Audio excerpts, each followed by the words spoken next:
Egaa kitaaba yeroo barreessitan yeroo hedduu irra jireessa walaloon isin beekan. Walaloo qofaa miti waan muraasa walaloonis akka barreessitan yeroo darbe dubbii keessan keessatti hubadheen ture. Garuu kitaabni kun wanti immoo adda isa godhu anis atis walaloos miti hololoos miti wololoo jettani. Walolo. Walolo. Walalo. Walolo. Walolo. Walolo. Walolo. Prose poetry. Prose poetry yookaan poetic prose. Yeah. Yeroo baay'ee barruuleewwan barraan saayidiileewwan akkanaa yeroo isaan qabatan hin arginu. Jiraachuu malanii jiraatan illee hammi isaanii xiqqoo na fakkaata. Kitaaba kana bifa kanaan qabsiisuuf yeroo darbillee waan muraasa kaastanii turtan irraan isin deebisa.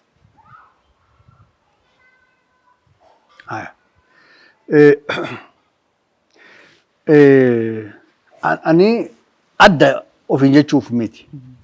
Garuu barreeffamni garaa nan gahu. Kan koos akkasuma. Yeroo fudhansiin jedhee moggaasa irraayyuu ka'ee yeroo fudhansiin jedheemi. Amma yoon barreessuuf ka'u waa lama jira beektaa. Tokko maaltu ka'umsa sii ta'a raacitii sii ta'a. The what inquisitive waan jettu gaaffii waan sittuun curious waan taatu waan argiturraa waan dhageessurraa jiruu jireenya hawaasaa keessa jirturraa galaana aadaan jenneemi kana keessa daanna nuti qurxummiidhaan isatti siin jennee sila kana akkamittiin ilaala the what inquisitive objective reality jiruu jireenya hawaasaa mul'attu jechuudha. Ama hawaasummaatiin ija seenaatiin afoolaan maal waan sitti mul'atu waan agartu waan qabatamaa topical waan ta'an mata dureewwan ijoo waan ta'an yaaddoo ilmoo namaa human concern waan ta'an gogeessa gadaa dhufaa darbaa keessa kaleessa har'a boroo waan jedhu the what tokko jedhu. Kalammataa isa kana the how akkamittiinitu impart goota akkamittiinitu lafa qabsiifta akkamittiin effectively and affectively itti milkoofte ammoo akka nama hawwatutti maal jechuudha akka nama booji'uu hawwachuu danda'utti to'achuu miira isaa danda'utti jechuudha. Maal jechuudha? Qirqiduu, kirkirsuu, boochisuu, kofalchiisuu, seeqachiisuu yoo dadhabde immoo dallansiisuu yoo dandeesse. Jibbisiisuu, yaadachiisuu yoo dandeesse. Abdii itti horuu, abdii kutachiisuu. Kana maaliinitu itti milkoofta waan jedhu the aesthetic midhaagina the affective innati communicate gootu innati ergaa ati dabarsitu qabiyyeedha raacitiidha jenneemi isuma sana yoo akkamittiin jettetu yoo akkamittiin dubbatte yoo akkamittiin barreessite midhaansite mi'eessite yoo gabbaaftetu hawwata laata isa jedhu equally sana walqixan itti yaada'an.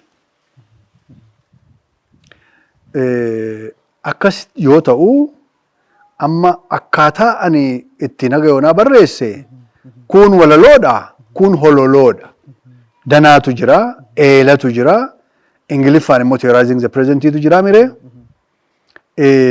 kun immoo walaloodha amma miira natti dhagahamu kana kun 2015 2023 waggaa lama dura jechaadha. Yaadannoon waggoota 25 20 meeqaa ol qabachaa ture. Amma achi laayibireerii koo keessa hin argita gara 60 olii 70 gaantu jirani. Kun waraqaa sana akka godhee utuun hin galagalchin wanna yaadadhutu jiru. It is already there. Riphee dhuma jira in the subconscious. Wanna yaadadhu. yoom ta'e eessatti ta'e feetu sa'aatii isaa maal isaa dagachuu hin danda'a. Garuu taateewwan sana nan yaadadha. Kan akkam godhee yoo an kaa'ee barreesse akkaataa maaliin istaayilii maaliin wayyaa waan jedhu yoo yaadu hololoo utuu natti dhufe. Maaliif? Tokkoon amma yoonaa akkaataan beekaman walaloo barreessuu fi hololoo barreessuudha. Lammansaa merge walitti goonee amma edas edanas keessatti yoo seensa isaa dubbifte hololoodha malee ololoo miti. Proozii miti. Waloloodha malee ololoo miti. Waloloodha. Poetic prooziidha. Seensi isaa. Danaa yoo dubbifte shikkaa muka. Seensi hololoodha. Nami maraate fayyuu ka dide badanuun jennaan badurrannee maraannee mana barumsaa dhanne siin jedha. Yoo gallu yoos loon nu dheessite nullee loon hin dheessine hidhanuu loonii dhabne siin jedha. It's poetic. Akkasimi it appeals to your ear. Gurra keetti qillisaa bara walaloodha. Garuu akkaataan barreeffama isaa prooziidha. Hololoodha malee walaloo miti. Okay?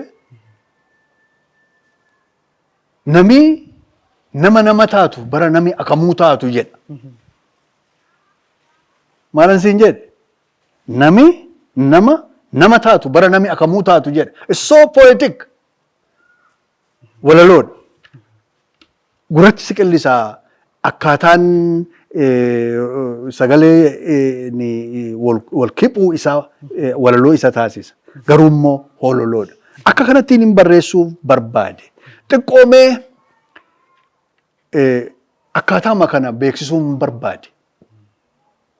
Akkaataa kana itti immoo madaqinnaa laata jechuun barbaade. Dhaloota akkaataa walolootti immoo madaqsuu barbaade. Tarii kan inni dubbisuu jibbuu fi nuffee laata. Mee lamaan gidduu immoo kan walaloo fedhu fedhii isaa hamma tokko walaloo ka ayyaanni isaa fedhu hamma tokko guutuu fi danda'a. Kan hololoo fedhus hamma tokko kitaabi kun guddaa walakkaa oli hololoon barreeffame hamma tokko jaalachuu danda'a. Jedheetiin yaadee lammanuu jamaa kiyya isa hololoo fedhus madaqsuu fedheetan akkaataa kana filadhee beeksisuudhaaf illee immoo as baase hoodhe. Akka dansaan ibsitan.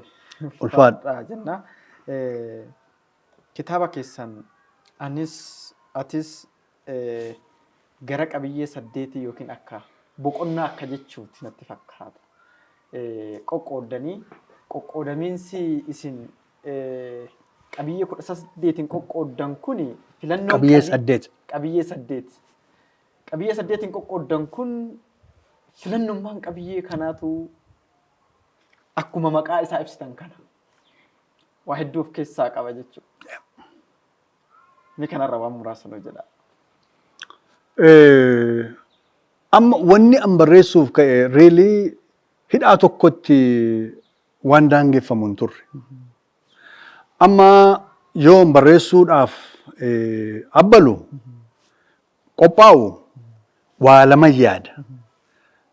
Tokko akkaataa itti ibsu the expressive language afaan. Maaliif na yaachisa kun na yaaddessa. Maaliif seetee amma dheengadduma ijoollee wajjin dubbachaan ture. Afaan Oromoo dubbatteefitu walii galtamiti. Afaanuma Oromoo waliin dubbatteef walii galtamiti. Language fails us. Yaaduma ibsamu utuu qabdu afaan ittiin ibsitu utuu beektu jechuu dadhabda. Itti as baasuu dadhabda. Ergaa kee bakkaan gahuu dadhabda. Waan jechuuf malte jechuu hanqatta. Amaluma afaaniiti. Language fails us. Takka takka. Nu hanqata afaanni. Afaan hiikanne kanatu jechuudha. The expressive.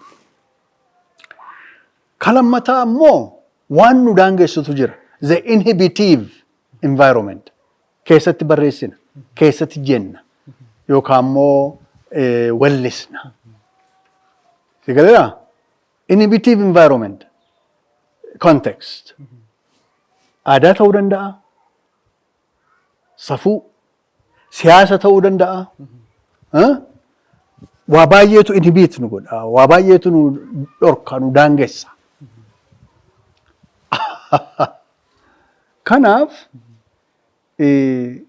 umurii koo guutuu akka anis akka nam tokkootti atis akka nam tokkootti umurii keenya guutuu kana keessa deddeebine, kana keessa daddaaqamaa as geenye.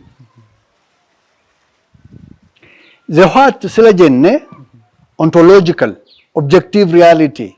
Bahuu, kahuu, hawaasa jiruu jireenya, hawaasa argachuu dhabuusaa, maalsaa, the what. Raacitii, content, qabiyyee waan barreessinu waan tokkoomi. Aesthetically ammoo pleasing waan tahe qabachuu qabdaa. Kanaafanan afoola barachuun koo, afoola qubachuun koo na fayyade naan. Maaliif effectively itti milkaa'ee midhaansee akka hawwatu godhee barreessuutiifitu na fayyade waan ta'e jennaan siin jedhe. Garuu the inhibitive waan gootu hin qabdu. Takka takka ni dhiitta. Akka Eda Sadanas keessatti Anaaniyaa keessatti maal jedha? Oromduriin waliin qotee galchaa. Oromduriin waliin godhee dhalchaa. Jedham. Akkasimi ani waan haaraa hin jenne wanna inni godhu hin jedhe waan haaraa miti. Waan akkan hin jenne waan taasisu jira. Inni maalin safuudha. Inhibitive environment contextii haala an keessatti barreessuu malee akkas miti sila. Amma gurbaani waa'ee dokumentarii hojjete sun waan kana fakkaatu jedhe makseet irraa akka inni itti dokumentarii irratti jedhe akka koon jenne.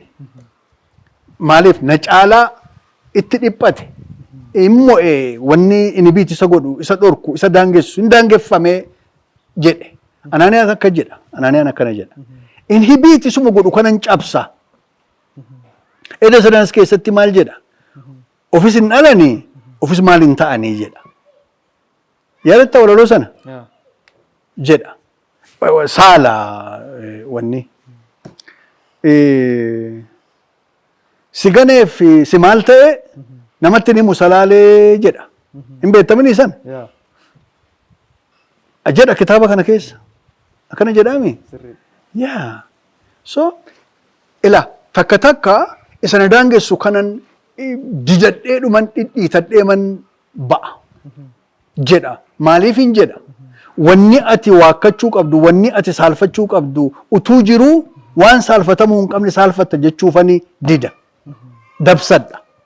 Anaaf ogummi isa kana in calaqqisa miti jiruu jireenya hawaasaa calaqqisa miti nan jedhuuf kanaaf. Maal godharee ni dabsa malee, ni cabsa malee, hiikatti dabala malee, refraakti godha malee, reflecting godhuun nan jedhuuf kanaaf. Akka of ilaallee cabaati ogummi anaaf malee akka of ilaallee fuuldura dhaabbatanii keetti of ilaalanii miti nan jedhuuf kanaaf. Ni dabsata. Aangoo qaba. Hayyama qaba. Moral license qaba sana gochuuf. Poetic license qaba sana gochuuf. Wannan jedheef immoo qaba. Sana justify gochuu danda'uu qaba. Maaliif yoo naan jette? Utuu ilaaltuu harka duubatti deebisee teephaan xaxee hidheetu rasaasatti roobsee ajjeesa yoo ta'e wanni ati balfuu qabdu, qaanfachuu qabdu, safeeffachuu qabdu san. Du'aa kee sareen gangalchitee nyaatti yoo ta'e seenaa keessatti dur hin jirreedha, baatuudha, waan akkasii Oromootti dhuftee hin beektu. Wanni ati saalfachuu qabdu, qaanfachuu qabdu sani. Malee waan halkan gootu guyyaa dubbachuu dhiisuu miti kan ta'uu malee silaa. Na hubattaa? Akkanaanin waan bal'aa hidhaa 9, hidhaa 5 akkuma sila jette ta'uu danda'u kanan kitaabota mata dureen kun iyyuu saddeettanuu kitaabota yoo jette jalbultiin kitaaba matuma isaan imalli kitaaba yoo jette matuma isaan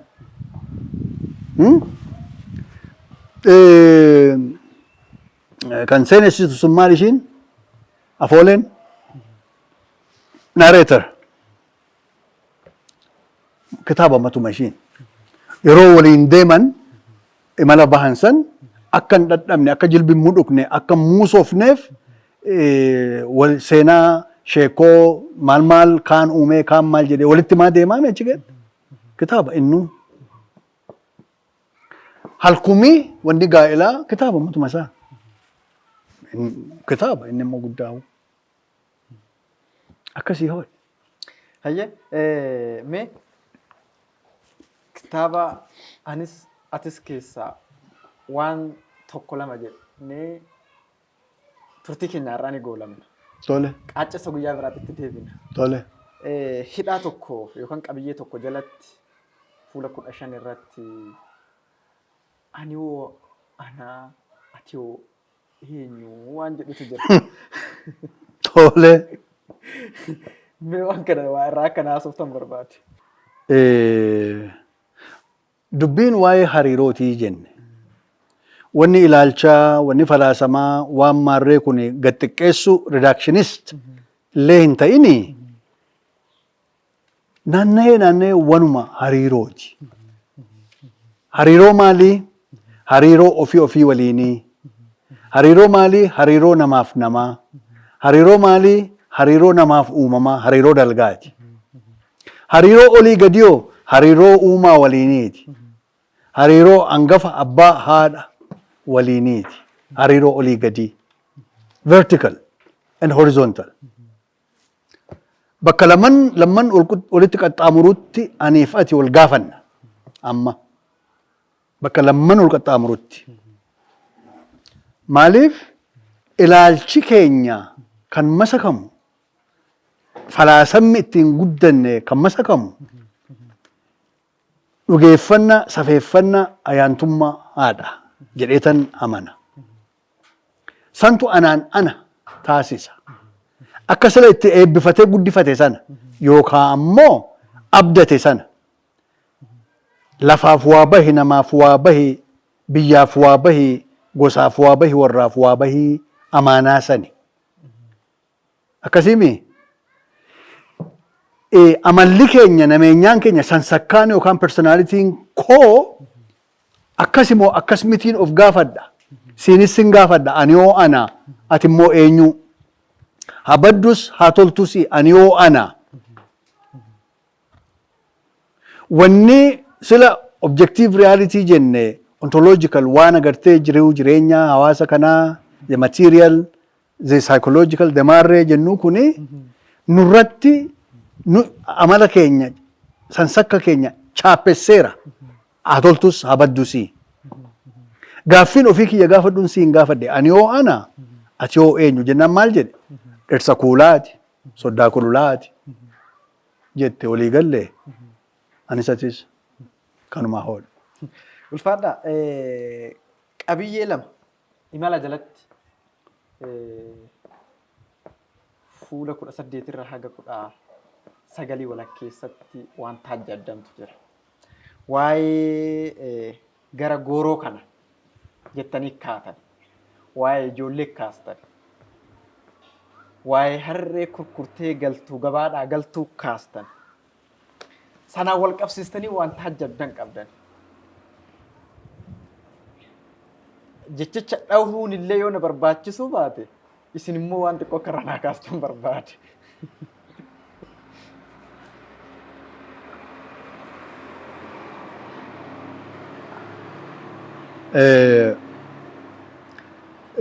San dura waatu jira.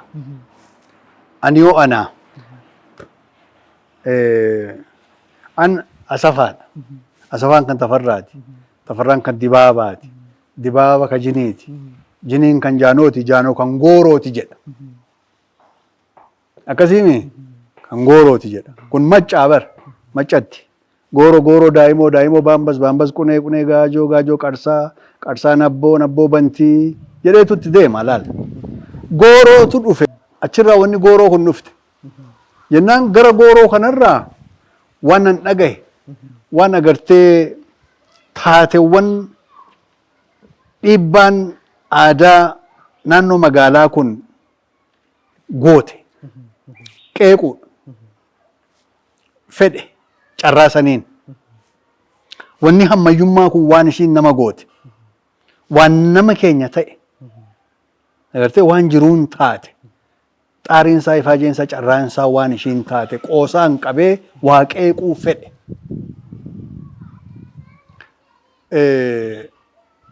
Waan aadmalee waan dur hin jirree baatu Newfangled waan taate yoo dhuftu ammayyummaan makamtee yoo dhuftu nuu dhufte miti nutti dhufte akkamittiin qabachuutu nurra ture malee waan jedhuudha. Akkasiimi nam kun midhaan ammaaree gabaa baafatee harreetti fe'atee gurgurateetu sila ijoollee isaa daara baasee ofii isaa ittiin daara bahee mana isaaf gola isaaf waan barbaachisu waa keessaa ittiin godheetu ishii hafteen immoo kaaraada tokko kamaarree bita ture dur. Akkasiimi amma yoo ka mana dhugaatiitti ka goru taate harree alatti dhee harreen immoo takaallaa hiikkattee yookaan immoo hidhaatii baatee yoo galtu maatiin agartee namni kun eessatti hafeen amaleeffate amma madaqe namuu bare kanumatu lafa qabate. Harreetti fe'uun haftee amma lafi gurguramee lafi kaleessa xaafii irra qotanii gurguranii ittiin ijoollee daara baasan ittiinis keessaa dheebuu bahee galu har'a hafte lafa gurguree maal bite reevoo bite amma makiinaa guddicha kana bite jechaadha.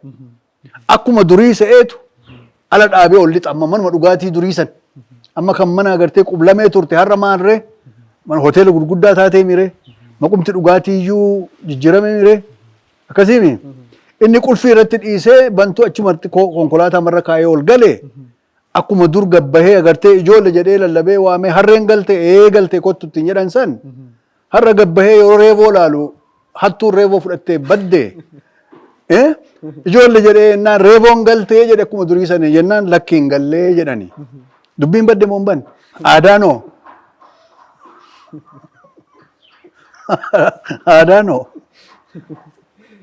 aadaan hin baddu nutu aadaa keessaa badaa waliin jenne sila anis atis akkasiimi akkasii waan sani qoosaan qabee waa barsiisuu fedheeni nama milkaa'ee raakoo hin beeku. Ni milkaa. Anis uumaaf isin gaafadhe maaliif jenna. Namirraa ifachuu mala ta'a hin beeku. Dhaloonni san keessa jiru irraa ifachuu mala. Dhaloonni sun ta'uun immoo gaddutti sun ta'uun argutti immoo waa akeekafi waa kaaf jedheetiin tilmaama. Qabiyyeedhuma kana jalatti fuula 20 irratti waa'ee baalli durbaaf gadaa dhiiraaf jedhutu jira. Akkam maaliin ibsuu barbaadanitti? Maayini laataa? Feetu keessa deebi'eellee ilaaluun qabaa. Maaliif an akka jedhe feetu wannan keessa koo bulerraa gadaan dhiiraaf baalliin durbaaf jedhaa akkas jedhaami akkana jedhaati amma waan gadaa kanarraa beektaa amma gadaan kan dhiiraatii itu jira an amma satirically qoosaan qabee waan dogoggora taheen qeequudhaaf hin kaasa yeroo akkasii malee anatu jedhee miti isa jedhamuun qeequudhaaf hin jedha. Maal harreen galte roobe galtee reevoo galtee galteen iyyuu bar natu jedhee miti isa jedhan qeequufaniimi. Amma wanni gadaa kuni gadaan sirna dimokiraatawaadha. Hundi keenya hin beekne egalitarian akkasiimi akkasuma akkasimiin Akkas yoo ta'u ammoo ijoolleen qooda qabdi. Dubartiin keessatti qooda qabdi jechuudha. Amma kana ilaalchifteetu dubartiin takka qorachuu dhufte sirna gadaa kana. Abbaa gadaa teechifteetu dubbifti. Akkasoo akka ilaalcha keessaniittoo gadaan sirna walqixxummaati jettu dubartiin seenaa gadaa beennu keessatti 1240 meeqaa kaasee abbaa gadaa taatee hin beektuuti. Mee akkamiin dimokiraatawaa ta'a sirni kun jettee gaafatti. Abbaan gadaa taa'ee dhaggeeffata. Turjumaanaan immoo isa ga'a ergaan. Dhaggeeffata akka isheen taatu garuu ni ilaala. Yeroo isheen dheekkamtee fuula baddee waan kana agartee justify gochuuf jechuudha akka inni hir'ina qabu. Ragaa ta'uuf isheen. Akka jedhe abbaan gadaa ilaalee isa afaan hiikuun akkanaa jettu jedhee jennaan nuti dubartiin abbaa gadaa hin taatu hin jennu. Aadaan akkas hin jettu. Garuu ammoo kan jennu dubartiin akka kee kana taatu abbaa gadaa hin taatu naa jedhii jedheen. Akkam taate ishiin? Akkam taate? Siin jedhika. Ni dheekkamti. Ni duutte. Obsaan hin gaafanne. Tasgabbiitiin hin gaafanne. Soba tahuu raggaasisuuf mirkaneessuuf malee hanqina isaa keessa laaluudhaaf malee aadaan kamuu waan godhuuf waan ta'uuf mala qaba, fala qaba, sababa qaba. Sirna Oromoo keessatti dhalaatiif baalliin gadaan dhiiraaf gadaan waan jedhuuf qaba Oromoon. Abbaa gadaas dubartii waan hin taasifneef qaba. Kan jechuun ammoo dubartiin irratti hin hirmaattu jechuu miti. Waan gootuutu jira dubartiin miti. Mana iyyuu ishiitu ijaara miti maal? Muka muree hidda kutee citaa haammattee daboo wanfala baafattee kan mana ijaartu yaabdee ishiidha. Mana iyyuu. Manni immoo mallattoo biyyaati jenne waliin. Mana iyyuu dubartiitu ijaara. Dubartiin utubaa manaati. Akkasiimi.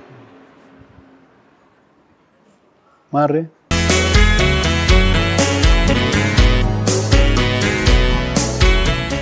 Hayya egaa waan bal'aadha kan kaasne sa'a bal'aa fudhannee waa hedduu kaasneeti ka jirru. Bal'ina kitaabichaa yeroo biraa kan itti deebinu ta'a. Gara dhumaa irratti anis atis eebbaaf kaadhimamee jiraachuu gara fuula sooshaal miidiyaa keessanii yeroo isin beeksistan argeen ture gidduu darbe. Namoonni hedduunis isin harkaa fuudhanii kitaaba kana yeroo isaan eebbaaf kaadhimamee akka jiru. Fageenya osoo hin taane 30 fuula dura keenya kana jiru akka lakkoofsa warra Habashaa kanaatitti 2017 akka jechuuti. Kitaaba kana yeroo beeksifamu argeessaniifan waan kana kaasaa. Kitaabni kun erga maxxanee bahe yeroo dheeraa turuu yeroo darbe isinirraa odeeffadhee ture. Amma immoo eebbaaf kaadhimame. Mee yeroo barbaachisaati fi akka barbaachisaatti kitaabni kun akka eebbifamne wanti danqaa ta'e maali? Waa baay'ee keessaa tokko beektaa wanni kitaaba eebba kitaabaatiif raabsuun wal qabatu namni si'anaa tifoozoodhaan godha waan godhu akka wal beekutti godha. Akkana jechuun illee feetunarraan bareedu garuu wanuma jirutu kanaaf isin caalaa beektani. Namni akka wal beekutti walii birmata. Akka wal beekutti qofa miti siyaasaan illee akka biraatti walii birmata. Bu'aan illee kan walitti deemu jira. Faayidaa sanirraa argamuun. Akkas taate dubbiin har'a daldala taate. Commercialize godhani. Suni hedduu nama gaddisiisa, nama qaanfachiisa illee. Kitaabi kuni 2015 kan maxxanfame. Waggaa 2 ta'ee akka maxxanfameen haa eebbifamuu jedhamee qaami ta'ee hin eebbisiifna kitaaba kanaa jedhe. Guyyaan isaa iyyuu murame. namiyyuu irratti hirmaate koree qindeessituu iyyuu dhaabbatte kaate jechaadha lafaa.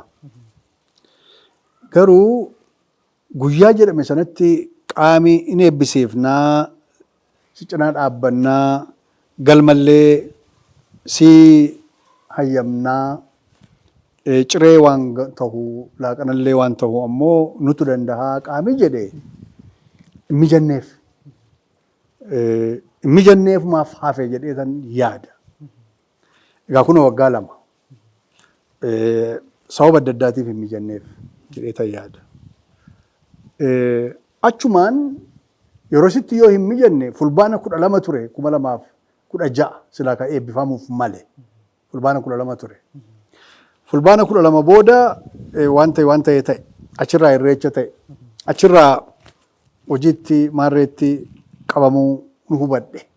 Anis ittiin deebine isaanis natti hin deebine achumaan addaan hafne. Akkasitti hafne.